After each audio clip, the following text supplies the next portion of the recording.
বিমল কুঁজো হওয়ার কারণে সবাই তাকে নিয়ে খুব হাসাহাসি করত। এই জন্য বিমল মনে মনে খুবই কষ্ট পেত। একদিন বিমল হাতে ব্যাগ নিয়ে বাজার করতে যাচ্ছিল।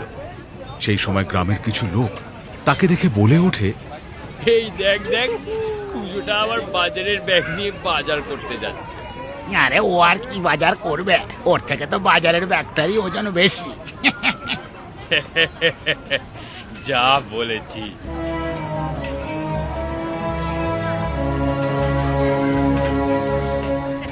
কুজো কুজো কুজো কুজো। সবাই মিলে তাকে নিয়ে হাসি ঠাট্টা করতে থাকে।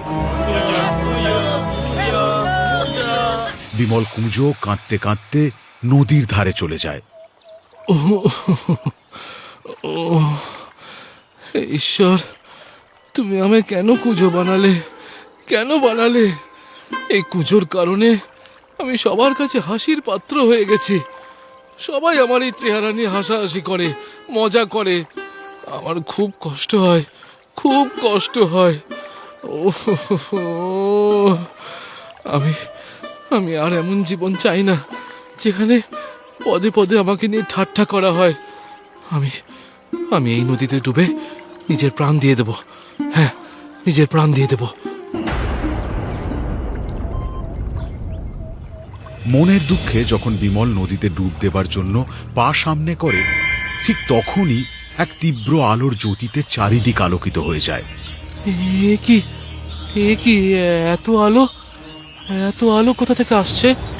হ্যাঁ, মাঝ নদীতে এমন আলোর ছটা দেখে বিমল অবাক হয়ে যায়।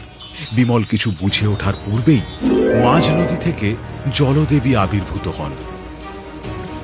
দাঁড়া বিমল, এটা তুই কি করছিস? এইভাবে তুই তোর জীবন শেষ করে দিতে পারিস না। জলদেবী, আপনি? হ্যাঁ, তোর প্রাণ বাঁচাতে আমাকে তো আসতেই হতো।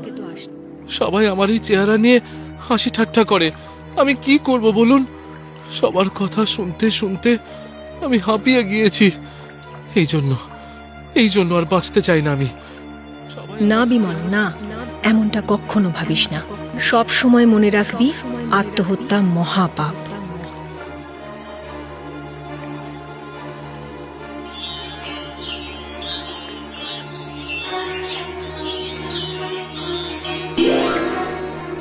এই নে, এই জুতোটা রাখ।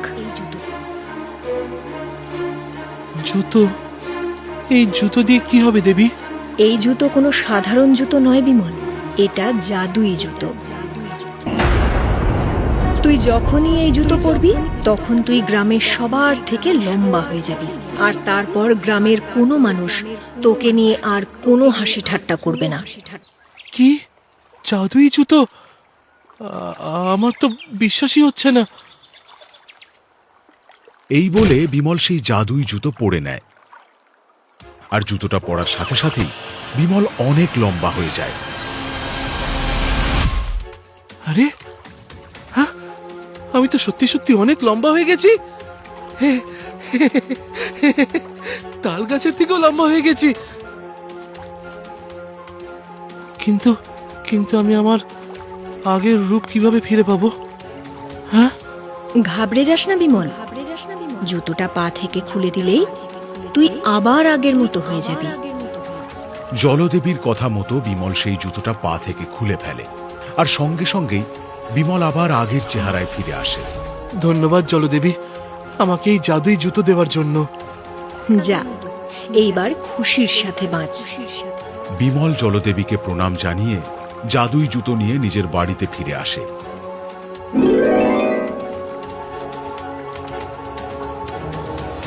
পরের দিন বিমল আবার সবজি কেনার জন্য বাজারের দিকে যেতে থাকে। বিমলকে দেখে গ্রামবাসী আবার হাসি ঠাট্টা করতে থাকে। আরে আরে, ওই দেখ ওই দেখ, আমাদের কুজো মহারাজ চলে এসেছে। আরে কেমন ঝুঁকে ঝুঁকে হাঁটছে দেখ না। গ্রামের লোক আবার হাসতে শুরু করলে বিমল এবার খুব রেগে যায়।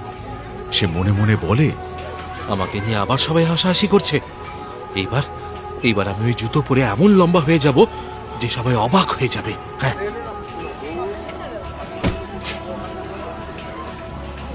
এই বলে বিমল তার বাজারের ব্যাগ থেকে সেই জাদুই জুতো বের করে পায়ে পরে নেয়, আর সাথে সাথেই সে অনেক লম্বা হয়ে যায়। বিমলকে দেখে গ্রামের সকলে অবাক হয়ে যায়। আরে ভাই, এ আমি কি দেখছি?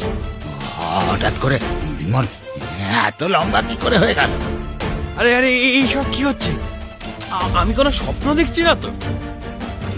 রে, আমি যা দেখছি তুইও কি তাই দেখছিস? হ্যাঁ হ্যাঁ, আমি তো তাই দেখছি, কিন্তু এইসব কি হচ্ছে? কি সবাই অবাক হয়ে গেছো তো? হ্যাঁ, কিন্তু এটা কি করে সম্ভব বিমল? তার মানে বিমলের কাছে অদ্ভুত শক্তি আছে। হ্যাঁ, অদ্ভুত শক্তি আছে। বিমলের জয় হোক! বিমলের জয় হোক! সবাই বিমলকে হঠাৎ করে লম্বা হয়ে যেতে দেখে ভাবতে থাকে যে বিমলের মধ্যে নিশ্চয়ই কোনো অদ্ভুত শক্তি রয়েছে, আর বিমলের জয় জয়কার করতে থাকে। এই দেখে বিমল খুবই খুশি হয়। বিমলকে দেখার জন্য বহু দূর থেকে বহু লোক আসতে থাকে, আর সেই কারণে বিমল মনে মনে নিজেকে অনেক বড় মনে করতে থাকে।